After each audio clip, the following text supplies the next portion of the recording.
I'm going to marry the woman I cheated on you with, and I want a divorce. My husband told me this without hesitation, and he even said this to me. I'm going to ask you to take care of my parents while I start my new married life. What? Please, take care of us, Carol. My in-laws, who don't blame their own son for having an affair, wants to rely on me. I can't be with these insane people. So then I told them something. Then my in-laws turned pale and got down on their knees to me with all their might. I am so sorry. My name is Carol. I'm a 40-year-old part-time housewife. My husband and I have been married for about 16 years. We met through work. We are colleagues in the same company. We worked together on the same projects, went out for drinks, got to know each other better, and ended up dating. My husband was 2 years older than me, and at the time he seemed to be very mature. But he was funny and cool, and I fell in love with him instantly. We went out on several dates and ended up going out. After about a year of dating, he proposed to me and we decided to get married. I was so happy that I was going to marry the man I loved. I was only 24 years old at the time, but I think I really loved him because I still decided to marry him.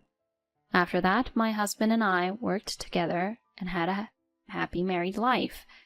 3 years into our marriage, our son Thomas was born. He was so cute. I thought he was an angel when he was just born. We were happy, and we were building a good family.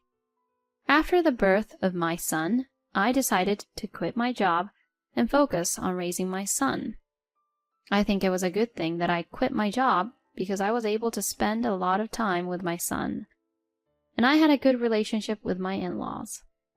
When I went to visit my in-laws, they would smile kindly at me and talk to me, and I felt comfortable with them. I thought we had a really happy marriage. They loved their grandson Thomas very much, and often came to our house or we invited them to our parents-in-law's house. Then, my husband made this suggestion. Why don't we just move in with my parents? Then they could see Thomas every day and we could live in a big house without paying rent. My husband's suggestion sounded good to me. That's because my in-laws and I had a good relationship at that time.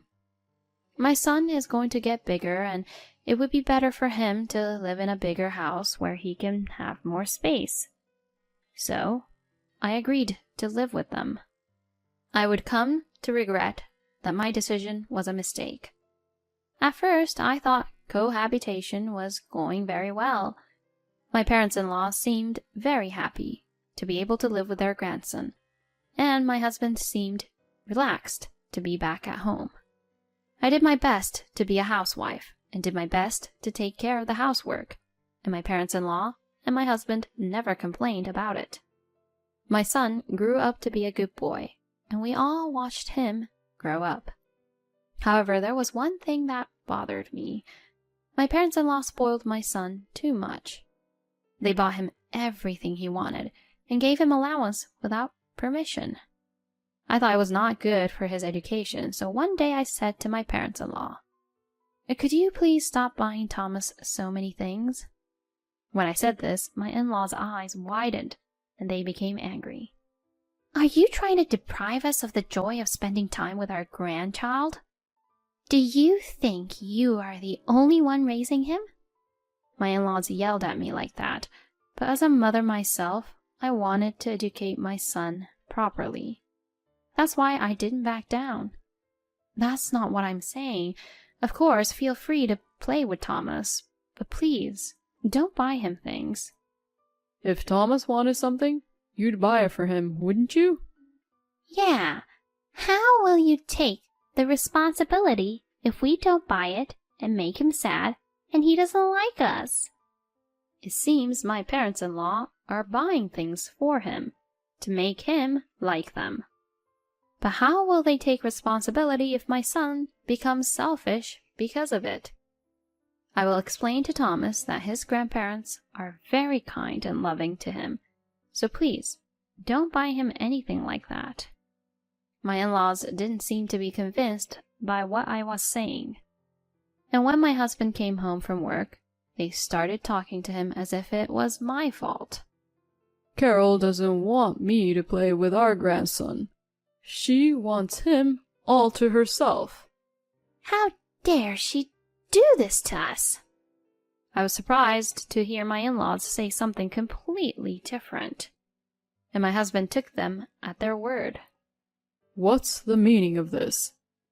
Are you being mean to my mom and dad? Wait a minute, I didn't do anything like that. I gave my husband a good explanation. I told him I wanted them to stop buying too much stuff for the sake of our son's education. But he believed what his parents said, not what I said. Cut the crap. Don't lie to me like that. I'm not lying. So, you're saying my parents are lying? My husband's eyes widened, and he got even angrier. In the end, no matter how much I tried to explain, he believed his parents. I didn't think you were such a horrible woman. From then on, my husband and in-laws became cold towards me. You cook terrible food. You serve pasta too often. Don't treat us like we're old people, you idiot. Don't cause trouble for my parents. You really are a useless wife. My in-laws and husband treat me like this on a daily basis. How can they keep abusing me like that? I think it's mentally exhausting to keep picking on people. I even considered divorce, but my son was only about 5 years old at the time, and I had been a housewife since he was born and hadn't worked for a long time, so I wasn't sure if I could find a new job. And I wasn't sure if I could take him with me when I left. Under the current circumstances, my in-laws can take care of him, and my husband has a steady paycheck, so they might decide that it would be better for him to take our son instead of me. I didn't want to give up my son just because things weren't going well with my in-laws. So, instead of getting a divorce, I just had to live with it. When I didn't resist, my in-laws and husband began to say worse and worse things to me. They were so abusive to me that I began to wonder if they were really the same people I used to know. I lived a hard life, day by day. No matter how badly my husband and in-laws treated me, I thought it would be better if I could be there to watch my son grow up. My son grew up so fast and entered elementary school. I was worried that he might become selfish because my in-laws had given him too many things, but he is a good listener at home, and it seems to be the same at school. I was extremely happy when his homeroom teacher told me during a parent-teacher conference that he was a very kind and considerate child. And my son was studying hard and doing well in school. But for some reason my in-laws made it sound like it was their achievement. I knew it was because of what we taught him. Yes, praise and extend. Buy them what they want. That's what's important. It doesn't make sense that buying children what they want will improve their grades. But my in-laws seem to want to involve themselves in everything. I just idly listened to them as they gave themselves credit for my son's own hard work. I never tried to hook him with things like my in-laws did, but he still adored me. He would always talk to me and tell me about things that happened at school. I guess my in-laws didn't like that. When my son reached the middle years of elementary school, the amount of things they bought for him jumped up. Up until then, it had been sweets and toys. But at that time, they were buying him the latest video game consoles and software. No matter how much I tried to stop them, they wouldn't listen. So I had to teach my son not to play too much and to be punctual and keep his promises. But even then, my in-laws got involved in a messy way.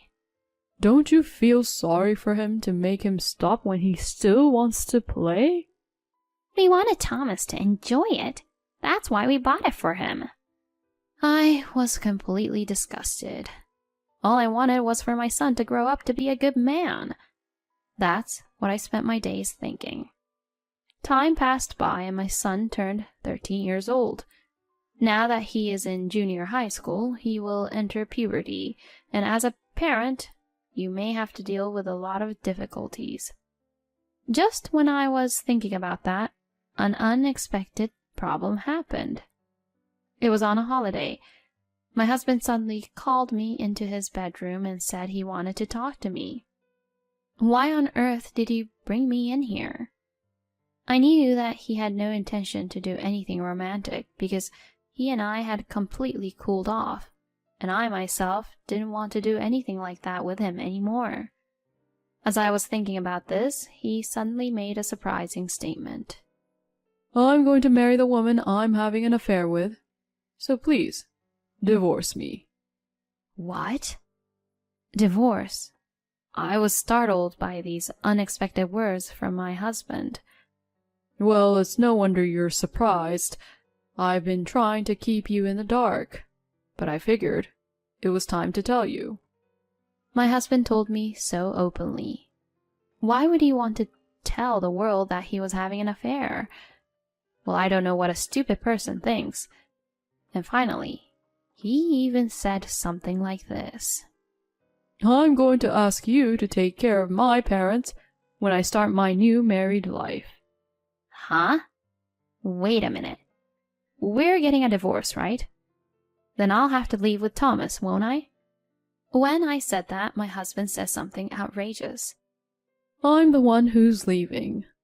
What? What do you mean? I'm going to leave and start a new life with my new wife. And I'm worried about my parents. So I'm leaving you in charge of the house. You'll have a house to live in with Thomas, so it's a win-win, right? I couldn't close my gaping mouth. It's not win-win at all. I was speechless at how crazy he sounded. I'm going to talk to my mom and dad right now. My husband said that and suddenly started to leave the room. I rushed after him. He gave the same explanation to my in-laws as he did to me. I thought they would be angry with him for this, but they were also crazy people. I see. I'm going to miss you, but I guess that can't be helped. I agree.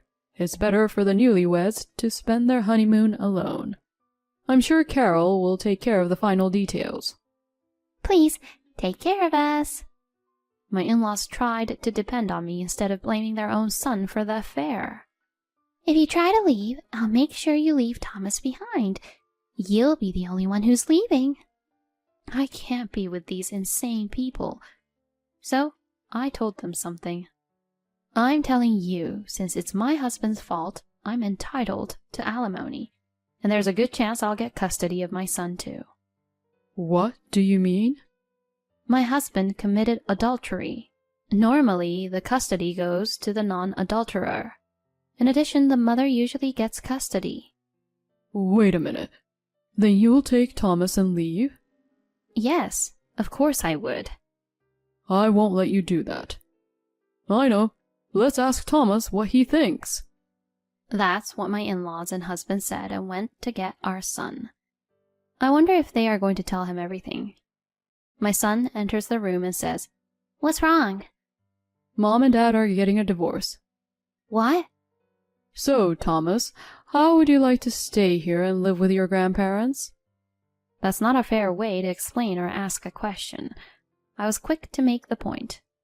You better explain to him that we're divorcing because you cheated on me. When I said this, my husband and in-laws were in a panic. Thomas is just a junior high school student, you idiot.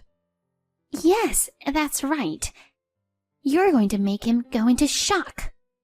My in-laws and husband were blaming me, but before I could say anything back, my son opened his mouth. Dad, you're the one who caused the shock. Why are y'all blaming Mom? I mean, I could hear you guys arguing earlier. So, you were asking who I would go with if you get a divorce, right? I'd go with Mom, of course. Thomas, why? Don't you want to live with Grandma and Grandpa? You guys are nice to me, but you're horrible to my mom. To be honest, I can't forgive you for that. I despise you guys for not blaming Dad and not protecting Mom. Despise? My in-laws looked shocked. Anyway, I have one answer for you. I'm leaving here with my mom. I'm going to protect her from now on. Thomas. I was so happy that my son was on my side. Then, my in-laws turned pale and got down on their knees as hard as they could towards me. I am so sorry. I apologize. So please, don't leave this house. I don't want to leave my grandson. My in-laws pleaded with me like that. My husband also begged. Please, if you guys don't stay here, my plan. My son and I were not going to give in at any cost. Thomas and I will no longer have anything to do with you. We will leave this house, and we will leave this family for good. I said this and started to pack my bags.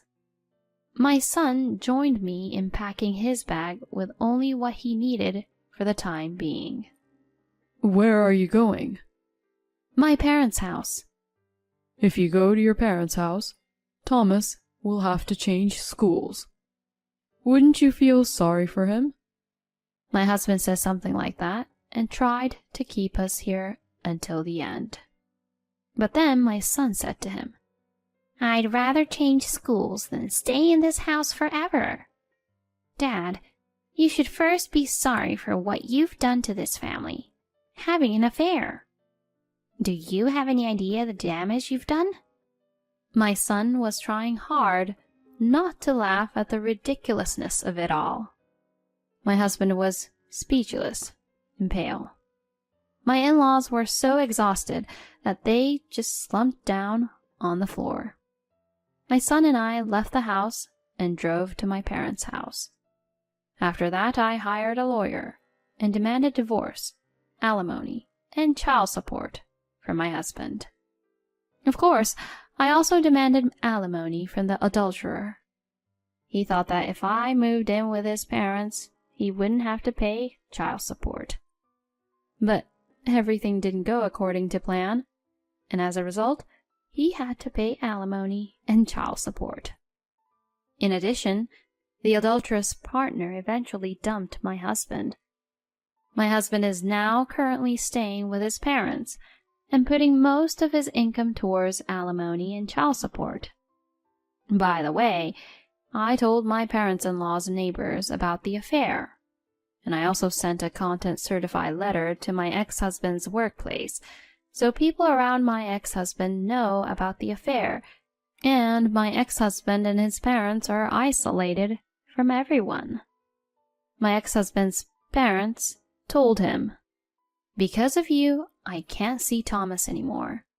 And in reply, my husband said, You guys have been living a good life with my money. And they would argue back and forth. My ex-husband sent me a message saying that he wanted to get back together with me, but I blocked him after reading his messages. I also blocked all incoming calls so that he could not contact me. Then I moved back to home with my son and started working as an office worker for a company that my father knew. Now, I am raising my son as a single mother with the support of my parents. My son is still the same kind-hearted boy that he was after all that happened, and he seems to be adjusting well to his new school. I will continue to work as hard as I can and watch over my son's growth.